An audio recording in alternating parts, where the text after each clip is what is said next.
Thompson. I'm Kristen Tenpenny's stepdad. Kristen passed in 2019. Something hard to talk about. We're here today to support not just her, but everybody, and the veterans. If you didn't get involved this year, reach out and get involved somewhere and be part of this program and help save. If we save one, it's better than none. Sure is. Veterans, we got a group of veterans out here, and we want to support them with the 22 to none. Right.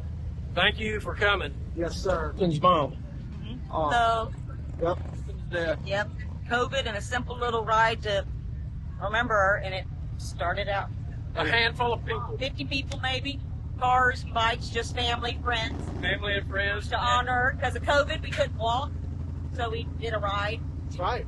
Yeah. And Amanda took it from there, and love surrounds you, and it's the 5th year. Look, Get bigger every year. It is. And we appreciate you coming down. Yes, sir. I'm so glad I came. But, yeah.